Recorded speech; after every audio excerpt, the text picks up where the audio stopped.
Management of postoperative nausea and vomiting, PONV. Postoperative nausea and vomiting is the cause of noteworthy malaise among the postoperative patient population. The Australian and New Zealand College of Anaesthetists 2012 found that in these two countries, postoperative nausea and vomiting occurs in up to 30% of the general surgical population and up to 80% in high-risk surgical patients.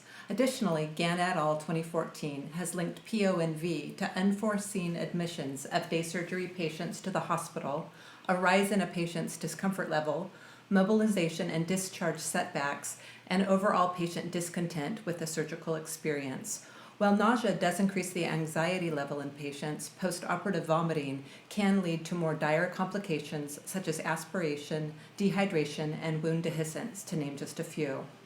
In a recent study by Apfel et al. 2012, patients aged 50 or younger were found to be at an increased risk for PONV. Other key risk factors include the female gender, past history of motion sickness or a non-smoker status, past history of PONV as a result of opioid use, certain surgical procedures such as laparoscopic or head and neck surgeries, and the use of some volatile agents used in anesthesia. A pain assessment of a patient should include questioning the patient about a history of nausea. Indicative signs include tachycardia, dilated pupils, increased salivation, diaphoresis, and pallor. If a patient is showing signs of nausea, it is important for the nurse to remain nearby because the patient is at risk of aspirating any vomitus that may occur. If the patient does vomit, the nurse should chart the quantity and vomit characteristics. Post-anesthesia, while the patient is still drowsy, care should be taken to avoid aspiration of vomit. Bedside suction apparatus should be available for the patient, as well as turning the head of the patient to the side as a precaution to avoid aspiration. Other nursing interventions recommended in Brown et al. 2015 for a patient experiencing nausea are to encourage the patient to take deep breaths, placing the patient in a high Fowler's position, offering mouth care, and placing a cool cloth on the forehead of the patient, all of which may aid in comfort. A vomit receptacle should be made available, and the nurse should talk to the patient in a reassuring tone. Gan et al. 2014 determined that many factors contribute to a patient experiencing PONV, with many of these factors largely out of the control of the patient. Anesthesia-related products that do aid in the causation of PONV and can be controlled by the anesthetist can be minimized. These agents include volatile anesthesia, nitrous oxide, and the use of postoperative opioids. PONV is significantly affected by opioid consumption. A recent study by Roberts et al. 2005 found a consistent 6% decrease in postoperative vomiting being obtained when the postoperative opioid dose was reduced by half. Recent guidelines highlighted by Apfel et al. 2004 recommend the use of antiemetics to combat PONV. Ondansetron, known by the brand name Zofran, is the gold standard of antiemetics today. However, as with any drug, administering an antiemetic carries a risk. A recent study by Charbit et al. 2005 found complications could range from a headache to a more sinister prolongation of the QT interval, indicating a possible ventricular arrhythmia. A risk assessment should be conducted on all patients prior to administering any antiemetic. Gan et al. 2014 recommend the Apfel Simplified Risk Score be utilized to determine a patient's risk for PONV. The risk score by Apfel is based on 4 predictors: being female, a history of PONV or motion sickness, being a non-smoker, and the use of postoperative opioids.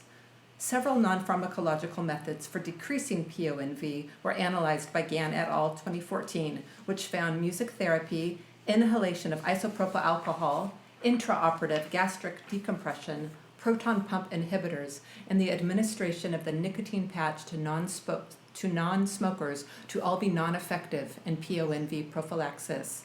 However, a study by Lee and Fan 2009 into non-pharmacologic methods, such as stimulating the P6 acupuncture point on the wrist, have recently been found to be as effective as prophylactic antiemetics in reducing PONV.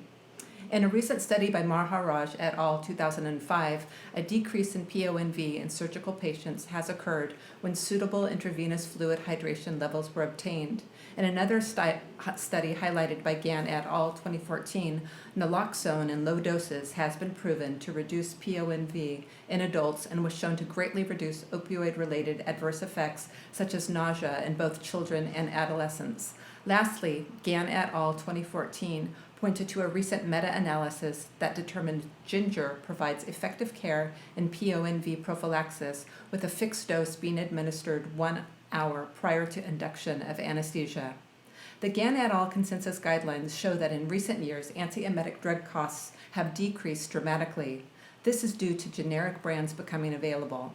These guidelines indicate that prophylaxis is cost-effective when more established and less costly drugs are administered to patients who have a 10% or more risk of emesis.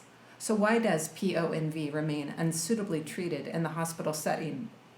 Numerous studies have been conducted regarding PONV, which has provided an outstanding level of evidence to guide clinical practice. Gan et al. 2014 claimed the biggest hurdle appears to be the failure of anesthesia providers to incorporate this knowledge into clinical practice changes.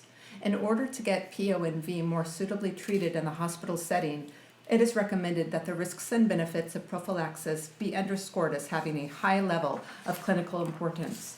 Gan et al. 2014 state that obtaining more accurate data on the prevalence of PONV and the resulting clinical and psychological fallout from nausea and vomiting will aid in improving changes to practice and more widespread adherence to evidence-based practice guidelines.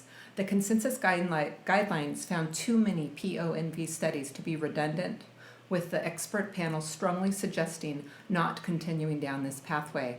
The study concluded that a management strategy for antiemetic prophylaxis be utilized for each patient, taking into account patient preference, cost effectiveness, and level of PONV risk.